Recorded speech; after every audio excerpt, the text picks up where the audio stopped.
What's up, y'all? It's your girl Nubia G. I'm back on the rag and we back in Nubia's room. Let's get it. First thing that I wanted to do is I genuinely wanted to apologize for just being MIA for the past month.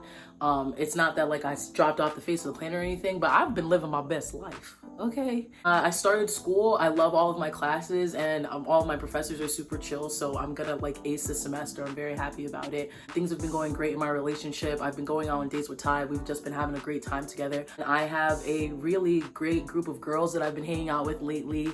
And it's just been making me feel good. Your girl's been really fulfilled. Today, I really wanted to talk about something very specific that kind of led up to this past month, this period of positivity and happiness. And as you could probably tell from the title of this video, I want to talk about 5 things that my therapist said to me that changed my life. So the first thing that's on my list of the things that my therapist told me that changed my life, I actually talked about it in my first Q&A that nobody asked for. It was one of the quotes that I said that I hold dear to myself, and it's that it took 24 years to get here, 24 years old, and it's not all gonna change overnight. The reason why I bring up that quote and that idea now is just because I've applied it in different aspects now. Before, I would just look at myself and I would just be like, oh, like, I need to trust my process, and I also need to like be on my journey. This is a whole thing. Like, I can't rush myself, I can't force myself and things like that. But the way that I started to think about it differently is that I've also started to apply it to other people. There may be things or actions that people do, especially when you're in an interpersonal relationship with them, that you may not like, that you may not agree with, and things that you may want them to change. And it's another thing of being like, well, how long have they been operating the way that they're operating? And they too should be able to have the time to go through their process and their journey. And I've been thinking very differently about other people and my expectations for other people. It's just really helped my perspective a lot, and I've realized that I've been I have been nicer, I've been kinder to the people around me. Sometimes when you're caught up in your head, you don't really see how you're treating the people in your environment. The second one, and this one is something that I have been implementing, I have been working on, especially in the past 3 weeks, has been kicking my behind. If the thought starts with what if, or oh, what happens when, it's 100% an anxiety thought, and it doesn't need it does not deserve the time. I'm talking about the scenario makers. I'm talking about the storytellers in your head. These what if statements and all of these what happened when statements and these storytelling that I would be doing to myself, these scenario making, all I was really doing was stressing myself out. And 9 times out of 10,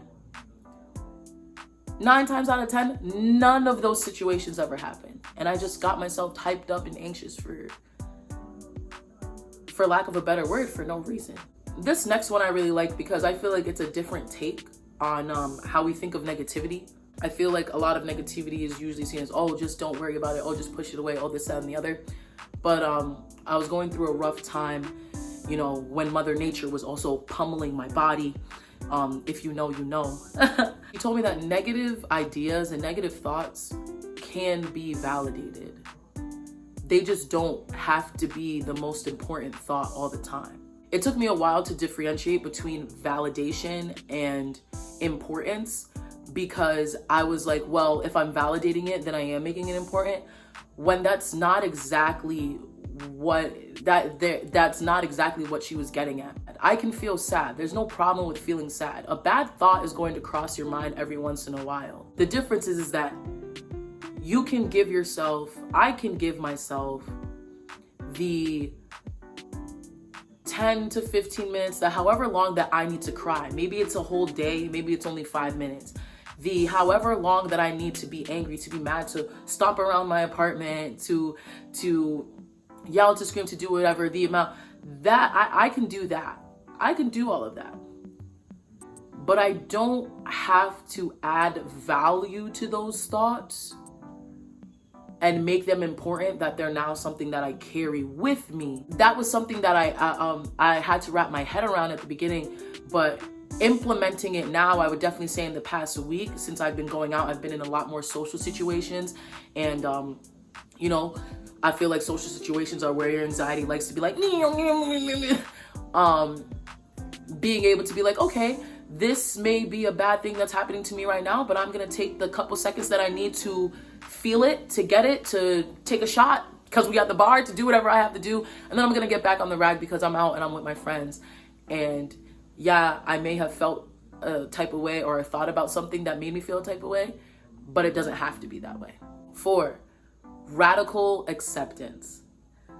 This thought process, this mindset that I am instilling right now is the reason why this past month I would say was like really romantic and really awesome between me and my boyfriend. Radical acceptance is when you accept something about yourself, someone else, the world, the universe, because if you didn't, it would literally drive you insane. It would just literally drive you insane. For example, I'm gonna use this as a good example. If I have to go to work for 10 a.m., I'm gonna be up by 8:30 latest. 9 o'clock latest if I wanna feel like the thrill and the rush, right? My boyfriend has to be at work for 10 a.m. This man will wake up at 9:15 or 9:30. And then he'll just be chilling, walking slowly, booing out. And like, for me, I'm like, where is the sense of urgency? Like, oh my gosh. And sometimes I would find myself getting irritated and, you know, being very aggressive just because I don't like the way that he decides to get ready for work. He decides to wake up. I had to radically accept that that's the way that my man is. My man also is never late to work. He never gets bad marks at work. He's never in trouble. He always makes it work. I have to accept that that's the way that he does his life. Because if I kept hyperfixating on it to the point that it was making me angry, that we were getting into arguments and stuff like that, then it would blow up into something that's unnecessary. Out of something so small. I have been trying to apply this to other areas of my life and realizing that some things are the way that they are and I don't have control over it, so I need to just let it go.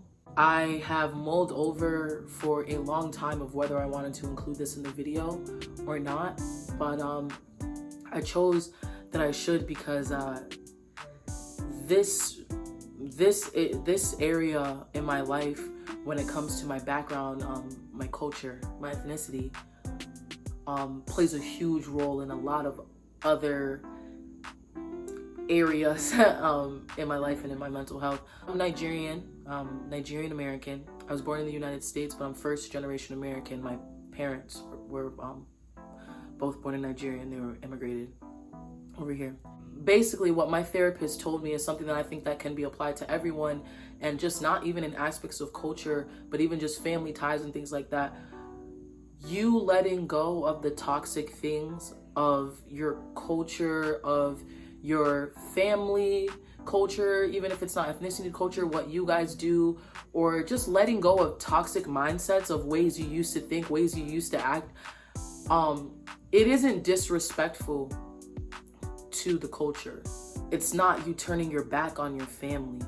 This is one of those things that I needed to be said to me because I struggled a lot. I still struggle a lot with doing things for myself without thinking about how my family is going to think about me. There's individuals in my family that I have been able to have conversations with and grow and expand in those ways, and those are the people that I really see as myself, close to me. But everyone else, throwing away the toxic things about your culture, about your beliefs, about anything that you may have grown up doing, about anything like that, it is not turning your back on it. And that helped me so much in my thought process, because as somebody who really truthfully believed that if I were to live my own life the way that I wanted to live it, that I would be completely abandoned, that it would be taken as me turning my back on everybody. And I'm a very much a family person. I love my family. I love the people that we are. And I also love my culture. I love being Nigerian.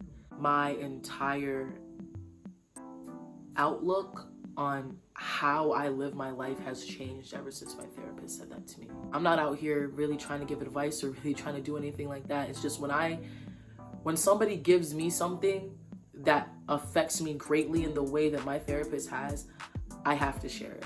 It's like eating really good food and not telling anybody where the restaurant is, you know? This is soul food. Soul food. And I'm just trying to share it because I have honestly the last 30 days of proof of how nourishing this soul food was. One last point, seriously, before I go.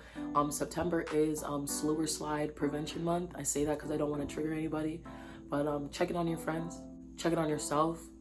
Don't be afraid to reach out to the people that you need to reach out to. Don't be afraid to ask for help, and just don't be afraid to be a light and to be a path to others or to yourself.